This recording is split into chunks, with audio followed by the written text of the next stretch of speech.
Welcome to Vedanta Bhakti Pravachanam channel. Let us see Sai Satcharitra 42nd chapter. In this chapter, the story is given in the previous chapter. I have shown that the light of Guru's grace removes fear of mundane existence, opens the path of salvation and turns our misery into happiness. If we always remember the feet of the Sadguru, our troubles come to an end, death loses its sting, and the misery of this mundane existence is obliterated. Therefore, those who care for their welfare should carefully listen to these stories of Sai Samarth, which will purify their minds. In the beginning, Himad Pant dwells on Dr. Pandit's worship and is marking Baba's forehead with Tripundra, 3 horizontal lines. But as this has been already described in chapter 9, it has been omitted here. Previous indication: the readers up till now heard the stories of Baba's life. Let them now hear attentively of Baba's passing away.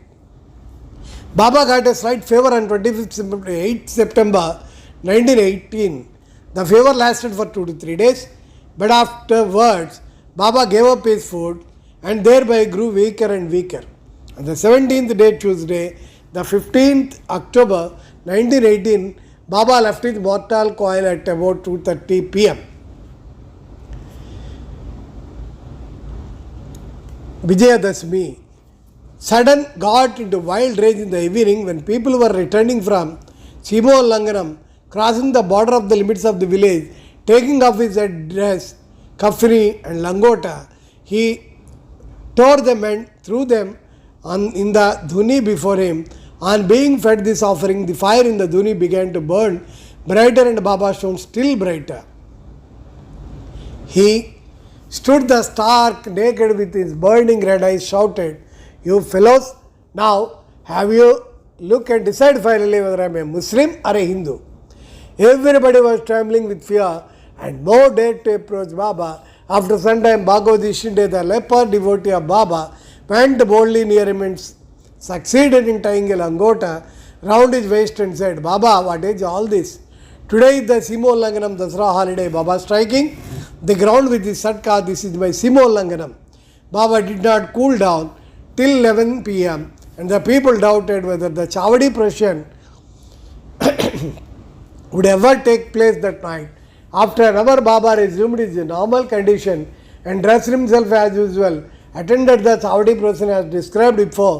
By this incident, Baba gave a suggestion that Dasara was the proper time for him to cross the border of life, but none understood its meaning then. Baba gave another indication also as follows. Awaiting the death of Ramachandra and Tatya Patil. Sometime after this, Ramachandra Patil became seriously ill. He suffered a lot. He tried all remedies but finding no relief. Despite of his life and was waiting for the last moment, then was midnight, Baba suddenly stood near his bed. Patil held his feet and said, "I have lost all hopes of life. Please tell me definitely when I shall die." Merciful Baba said, "Don't be anxious. Your hundi has been withdrawn and you will soon recover. But I am afraid of Tatya Patil will pass away on Vijayadashmi of Shaka 1918 AD. Do not divulge this to anybody, not to him, for he will try terribly frightened." Ramachandra Dada got well but felt nervous about Tatya's life. For he knew that Baba's word was unalterable and that Tatya would breathe his last within 2 years. He kept his secret, told it to no one but to Bala Shimbi, a tailor only. Only these two persons, Ramachandra Dada and Bala Shimbi, were in fear and suspense regarding Tatya's life. Ramachandra Dada soon left his bed and was no on his legs. Time passed quickly. The month of Bhadrapada of Shek 1918 was ending and Ashwin was approaching. True of Baba's word, Tatya fell sick and was bedridden, and so he could not come for Baba's darshan. Baba was also down with fever. Tatya had full faith in Baba. Tatya's illness began to grow from bad to worse and he could not move at all, but always remembered Baba. The predicament of Baba began to grow equally worse. The day predicted, Vijayadashmi was impending and both Ramachandra Dada and Balashmi were terribly frightened about Tatya and their bodies trembling and perspiring with fear. Thought that as prescribed by Baba, Tatya's end was near. Vijayadashmi dawned and Tatya's pulse began to beat very slow, and he was expected to pass away shortly. But a curious thing happened. Tatya remained. His death was averted and Baba passed away instead. It seemed, as they were their exchange, people said that Baba gave up his life for Tatya. Why he did so, he alone knows. He is always inscrutable. It seems, however, that in this incident, Baba gave him a hint of passing away, substituting Tatya's name for his own. Next morning, Baba appeared to Dasganu at Pandharpur. In his dream and said to him, the masjid collapsed. All the oilmen and groceries of Shirdi harassed me a lot, so I leave the place. I therefore came to inform you, go there quickly and cover me with bakkal flowers.